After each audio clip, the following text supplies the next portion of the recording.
The Art of Murder, Crimes in Cozy Mysteries. Hello there, dear listeners. Victoria L.K. Williams here, welcoming you to today's episode of Sun, Sand, and Stories. Today we're exploring something that might seem contradictory at first glance, the crimes at the heart of our beloved cozy mysteries. How do these gentle stories balance murder with coziness? What types of crimes work best in this unique genre? So pour yourself something to drink, make sure you're comfortably settled somewhere safe, and let's talk about the delicate art of crime in the cozy mystery world. You know, when I first began writing my first series, Citrus Beach Mystery, set along Florida's sunny coastline, I found myself facing an interesting paradox. How could I create stories that were simultaneously comforting and centered around murder? It's quite the balancing act that all of us cozy mystery writers perform. And today, I'd like to pull back the curtain on how crimes function in our gentle yet deadly genre. Murder is unquestionably the most common crime in cozy mysteries, including my own. There's a good reason for this. Murder raises the stakes to their highest level and justifies our amateur sleuth's involvement in a way that lesser crimes might not. In the first book of my Storm Voices series, Whispered Voices, when Mac discovers that her best friend and longtime secret crush is under suspicion for murder, her determination to clear his reputation gives her a compelling motive to investigate. However, the treatment of murder in cozies differs significantly from that in other mystery subgenres. First and foremost, the violence occurs off-page. Readers don't witness the actual murder or any graphic details. When Megan finds a body on the beach in my Citrus Beach series, I focus on her emotional reaction rather than gruesome specifics. Agatha Christie, the grandmother of cozy mysteries, mastered this approach. In The Mirror Cracked from Side to Side, the victim drinks a poisoned cocktail at a party, and we learn about it through the aftermath and investigation rather than experiencing the death directly. This creates emotional distance, allowing readers to engage with the puzzle aspect without being traumatized. The victims in cozy mysteries often share certain characteristics. Typically, they're individuals whose death won't devastate readers, frequently someone unlikable or someone we haven't gotten to know well enough to become attached to. In Donna Andrews's Murder with Peacocks, the first victim is an unpleasant wedding client who has alienated nearly everyone involved in the preparations. This unlikable victim approach serves several purposes. It provides a wide range of suspects, all those who disliked the victim, reduces reader distress, and avoids undermining the cozy atmosphere. In my Professor Higgins Investigates, Book 2, when a disagreeable film director is found dead in the pond at Azalea Plantation, readers are more interested in solving the puzzle than mourning the character. That said, sometimes the victim is more sympathetic, particularly when the author wants to create a stronger emotional drive for the amateur detective. In Laura Childs's Tea Shop Mysteries, protagonist Theodosia Browning sometimes investigates the deaths of friends or respected community members, giving her a personal stake in finding justice. The method of murder in cozies tends toward the less violent, and poison is particularly popular, appearing in countless classic and contemporary cozies. From Christie's A Pocket Full of Rye to Joanne Fluke's Hannah Swenson Mysteries, where culinary-themed deaths often occur, poison creates mystery without gore. Other common methods include drowning, falls, suffocation, or staged accidents, all ways that minimize graphic violence while maintaining plausibility. The emphasis remains on uncovering whether it was truly an accident rather than dwelling on the victim's final moments. Beyond murder, cozies occasionally feature other crimes. Theft, blackmail, sabotage, or fraud often complement the central murder mystery, or sometimes serve as the primary crime in gentler installments of a series. In Ellery Adams' Book Retreat Mysteries, rare book thefts sometimes drive the investigations alongside deadlier crimes. the setting often influences the nature of the crimes. In my Milo's Garden mystery, a rare plant theft becomes entangled with a murder investigation, while in maritime cozies like Lorna Barrett's Booktown Mysteries, smuggling operations might feature alongside the central murder plot.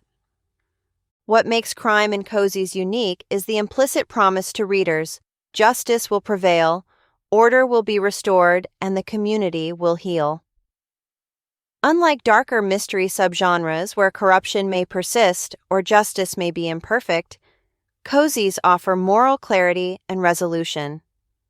When Megan identifies the killer in my Citrus Beach mysteries, there's always a sense of community restoration as well as individual justice.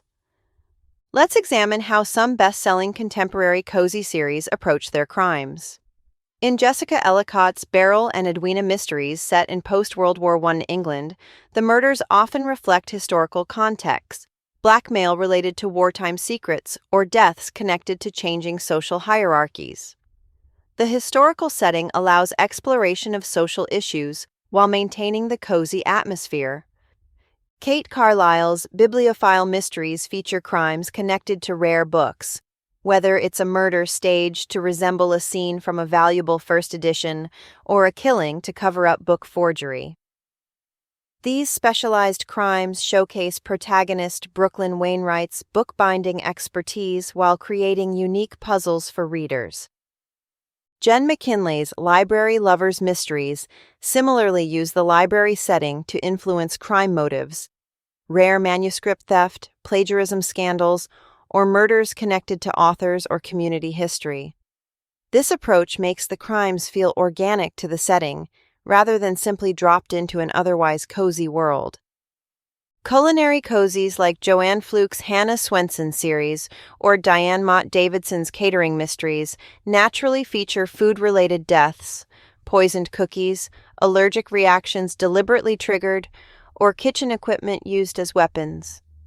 These specialized murders showcase the protagonist's expertise while creating darkly humorous contrasts between delicious food and deadly outcomes. Crafting cozies follow similar patterns. In Betty Hechtman's crochet mystery series, yarn crafts sometimes become unlikely murder weapons, while in Laura Child's scrapbooking mysteries, clues are often found in photos or mementos that the victim left behind. Let's now explore how paranormal cozies approach crimes, adding supernatural elements while maintaining the genre's cozy sensibilities. Juliet Blackwell's Witchcraft Mystery series features protagonist Lily Ivory investigating crimes with magical dimensions, curses, haunted objects, or murders committed using supernatural means. However, the treatment remains consistent with cozy conventions. The violence happens off-page, and Lily's magical abilities serve to detect rather than to create graphic sequences.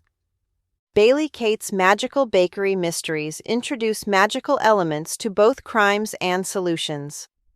In Brownies and Broomsticks, protagonist Katie Lightfoot uses her witchcraft abilities to determine that a seemingly natural death was actually murder by magical means. The supernatural elements add complexity to both the crimes and investigations without increasing the violence or darkness.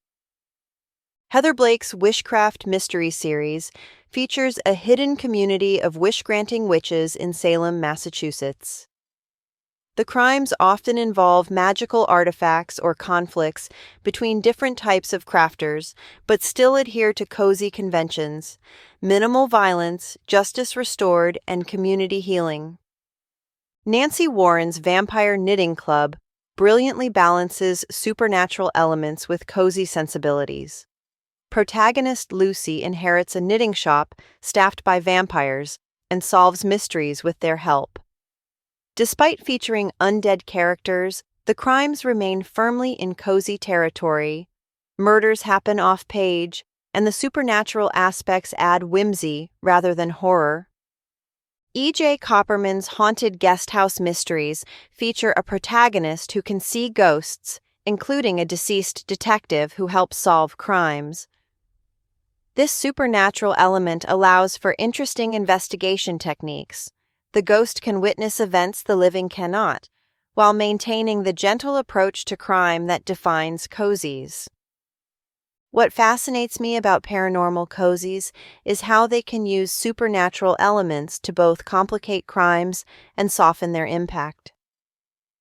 A ghost helper might allow readers to hear the victim's perspective without experiencing the violence of their death.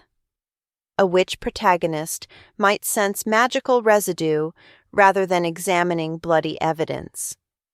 These approaches maintain the puzzle aspect while preserving the comforting tone. In my experience as both a reader and writer, the most satisfying cozy crimes have several elements in common. They provide intellectual puzzles rather than shock value. They incorporate the unique setting or theme of the series. They offer plausible motives rooted in human emotions we can all understand. And they conclude with justice that restores community harmony. Well, my dear listeners, I hope this exploration of crimes and cozy mysteries has illuminated how our genre balances its seemingly contradictory elements.